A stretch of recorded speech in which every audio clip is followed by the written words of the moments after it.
All right, here is our Terran player. Man, they just don't let the ZeNEX players have an intro. Well, these guys need no introduction, man. They've played in the GSL so much. Moletrap's just like grabbing a cheeseburger. All right, up here at the top left. Dude, I was gonna do the intro. I was trying to get him. I was trying to be surreptitious about it. You're like, Moletrap, quit trying to grab a burger. I'm like, they wouldn't have known if you hadn't said anything. Hey, the guy that got creep everywhere. He's the guy. They didn't have any more burgers left. They're just handing out sodas now. Ah, okay. Well, that's all right. That's all right, too. So, we're going to have Jun put his barracks at his ramp. Where did he put his depot? In his supply line? It's a good move, I guess. Right next to his Vespian Geyser. That's kind of curious, though. I wonder if that means he's going to put a second barracks so he has a wall, or what? Don't read too much into it, man. I used to read too much into the depot placement. I'm like, oh, I don't know. Well, this he put the depot there. Does he like dogs more than cats? I don't know. No, I actually... You need that depot there if you're just going to go one racks. Otherwise, you can get Zerglings running in there. So he's going to put his second racks down, and he's going to try and put on a little bit of pressure. And then what he can do is build his next depot in between those two racks so he can still have a nice little wall there. And it actually works really well because even if there's an early rush, you can just put like a single Marine will block, and so you can get not very much coverage on the Marines with your Zerglings if necessary. Very true. Now, this isn't the 11-11 two racks. Isn't like a super fast, you know, it's not like the two racks we saw earlier on Daybreak where you move them way out in the middle of the map. This is basically just a two barracks, pressure into expand, opener. Yeah, yeah, and that's a smart move to do. As long as he, if it's a little bit dangerous, he needs to make sure he doesn't overcommit or anything like that and lose a bunch of Marines. But if he's going to bunker here.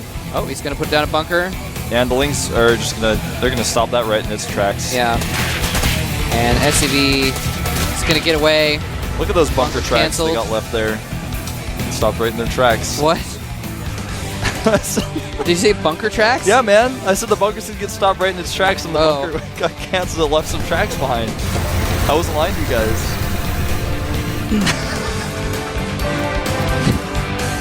Now these Lynx in the middle of the map fighting control of a watchtower. They're fighting over the control of the watchtower that won't be around much longer. Yeah. But is it 6 minutes or 7 minutes? 7 in-game minutes. Okay. I thought it was 7, but it looked like it was getting pretty low. Yeah, these Marines are now just kind of trying to keep control of that middle there. Zerglings are keep poking in, but they're not going to accomplish anything. He may, I don't know, I think it's a little risky of not Hack, that was last game, of Jun to be kind of doing that. Yeah, okay, he's falling back because otherwise he didn't know if maybe Speed was going to complete and Seal was going to make much more Zerglings and just surround him and kill all that, and then he would have 0 map control and Seal could just drone for days. But he does go back, and Seal did in fact make a bunch more Zerglings though. This is true, yeah. I think he thought, well, maybe if he just messes up and overcommits a little bit, he may actually be trying to bait him out here a little bit. I think that's exactly what's going on. Now when Speed's going to finish, he's going to surround these Marines. It's a really nice tactic. Actually, I don't know.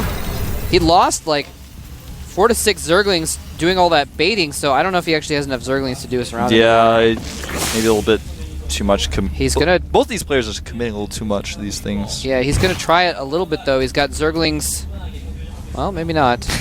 I don't know. Maybe he's like got the perfect little setup here. Moletrap and I are like, well, I think he's gonna do it, but he's just not for some reason. Yeah, and he just doesn't realize where the Marines are. He just didn't know it. He's gonna lose 4 or 5 Zerglings, or 3 or 4 Zerglings there, just for no reason. Now he really has to fall back. Factory going up for Jun, not going into the 4 barracks follow-up that we sometimes see if the command center gets made. Baneling Nest on the way. Mostly just for that 4 barracks pressure, he's a little bit nervous about that. Yeah. Yeah, especially when you lose a lot of Lings like that. It's a really good idea to just have a Baneling Nest around. I mean, very cheap. It's not that expensive, and it can really save you a lot in those like oh crap moments where you're like, oh, he actually went 6 barracks. Crap. Yeah. I need something that'll stop Infinity Marines right now, and the only thing that can do that is Banelings. You don't even have to make any spines or anything like that. Banelings can also be good against Hellion follow-ups as well. True, very true. It's just good to have that little a little nest. It's like getting insurance on your phone. You know, it costs a little bit, but not a whole lot. It's worth it though, because if he all-ins you, man, you get a new iPhone. You don't have to pay as much. Blue Flame Hellions being researched now.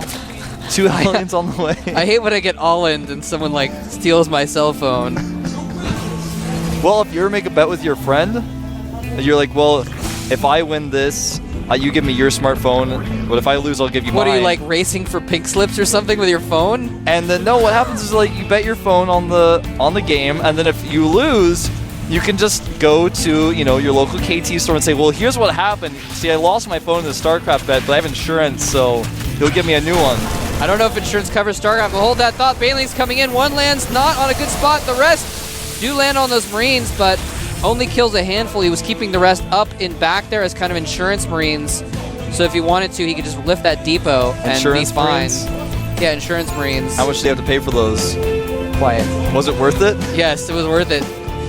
Because he lost the group of Marines on the ground, but then he just went to his Marine company and was like, can you guys fill I need in? some reimbursement. I don't know, I'm going with that anymore. But well, point being, not too much damage dealt by either side there. The interesting thing is that he wasn't able to scout that there are a lot of Hellions. He hit the Hellions. Hellions have Blue Flame now. They're moving out. Not a lot of response for Seal. He's got a really good amount of free spread. I mean, the cheerfuls and all are kind of funny, but it's really true. Yeah. Yeah, he actually has been doing a really good job of that. J-Dude trying to clear out some of these creep tumors now. And going to get a few of them. Well, he actually split his decision. There's like, do I want to scan again? There's 3 that almost died. I didn't quite get those. He's thinking about scanning again. He's like, well, I don't know. I want those 3 tumors. Should have had insurance on that scan. Yeah. Scan insurance. Well, there nice are little, I like this wall that we got there. Making sure that the Hellions cannot run by. Does scan again. Taking out all these tumors. Very important because you never want to have that creep. When the creep's over halfway through the map, then it gets very difficult. He killed the tumor by attacking his own Hellion. Can do I'm that. just going to throw it out there real quick. I was just looking at some stats for June just to see what he's been up to lately. And he actually has never beaten a Zerg in his entire career except for Moonglade. He lost to Lenok recently, lost to Life. I don't even know who Life is, but he lost to him. So really, just again, a strange decision to put out J-June here against the Zerg, who's on a 2-game winning streak against Terrence. Yeah, I think you're exactly right. I think maybe they just wanted to save puzzle. They don't want to use them quite yet. And these mutas, though, are just going to... These Hellions really do a whole lot. You know, he went for the creep. There was a time where he could have killed a lot of drones. Now he's just going to lose all of his Hellions here, doing very little damage. I mean, he's killed a decent amount of creep, but... He's like, I'm going to be cute, and I'm going to split my Hellions in 2 different directions so I can save some of them. And he split all of them back towards his base so he could kill him easier and only save 1. Yeah, and I don't know, this tank is in the middle of the map. That tank needs to go home. Oops. That tank's mother is going to send its sister out to the front porch to yell his name down the street, man. He needs to get back. He needs to get home. It's a little late. Uh-oh, these mutas might fly into some Marines. Oh, but they might also get a free tank. Oh!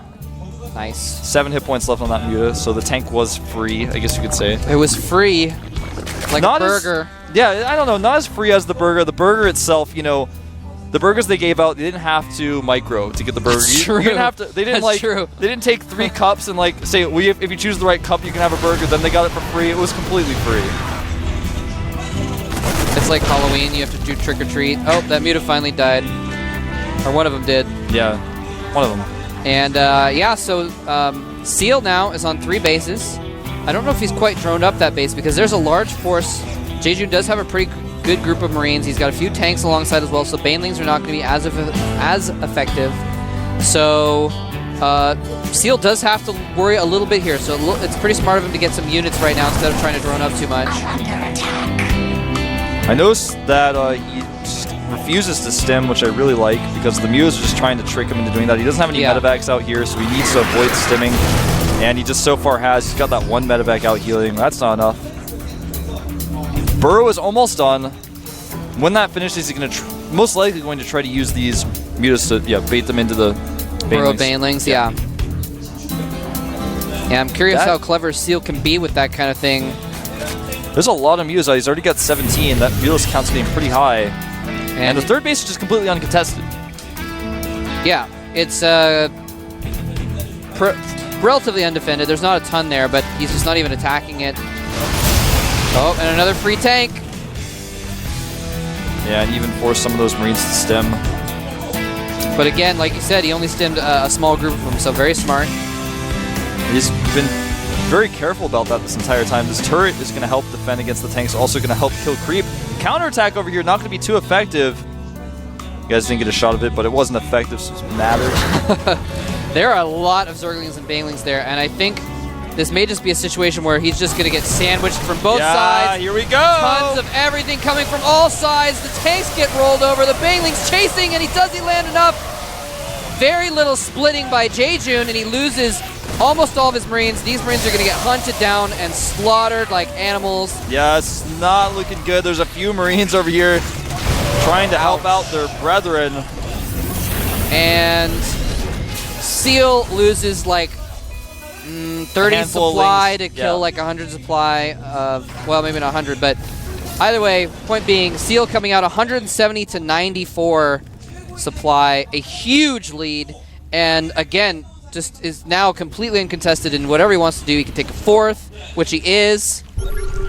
He can macro up a bunch of stuff and probably just go kill Jejun if he wanted to. Yeah, I'm thinking he's probably just going to continue to poke at tanks, keep map control. Uh-oh, Baneling's getting a little bit too excited there. Look at that, stimming just a few Marines. There's a little Baneling landmine there, but he didn't quite step on it. There's another one though. Oh, didn't step on that one either. June being pretty lucky here. In the next expansion, they're going to give Terrans like a metal detector that detects like Baneling slime. They'll have like groups of Marines with special equipment going out and searching for landmines. Maybe so. Not really. Here's some Mutalisks coming in the back, and they're actually going to get some decent damage. Jejun's army is out in the middle of the map, and he's actually not bringing it home, so he's basically going to lose his main. Yeah, this is the tipping point. You realize that he can't turn around. And I think that is going to seal the victory for Seal here, because there's nothing he can do. He needed a Baneling detector. He didn't have one. And yeah, he's just got nothing in his main. I'm not sure why he decided he should base trade with like 24 Marines. Well, he's just going to lose either way. If he doesn't turn around, he loses. If he turns around, it's what I like to call the going point, where the Muse harass you so much and you're like, well, I just can't turn around. I just have to hope this works. And spoiler alert, it's not going to work. No. And look at all these mutas flocking across the map to clean up those last Marines. And he's tanks. Not even lifting his commanders that are being killed by Zerglings in his main. Yeah, he doesn't have any bases. So at this point, Jejun is actually proving me right. I made fun of Bung Bung yesterday. I was like, why did they put out Bung Bung? And like he all killed. This time, I feel a little bit vindicated that Jejun was in fact not a wise decision to put out there.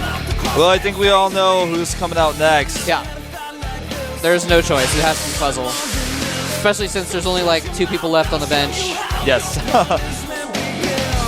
Maybe that's why Jejun was there. I guess they don't really have too many other people to put out. They don't have very many choices. June's not terrible, but I can say his play wasn't too far from it in that last game. He just got totally outclassed by Seal, who's clearly a very strong CBT player. I don't know. I think June is terrible, to be honest with you. He didn't play his best game. He made a lot of bad decisions. Yeah. Well, I mean, obviously he's not terrible, but as far as comparing to the way Seal was playing and comparing to the other pro gamers at this level, he just is not at that level right now. So, haven't quite reached it yet. Not yet. But maybe if he keeps practicing, one day he will be. Well, we saw in the coach interview that the ZeNEX coach is feeling kind of down right now, and it's been known in the Korean community that ZeNEX is a team that's struggling. It's barely trying to get by. So yeah. And let's find out who Puzzle's going to send out next. Oops.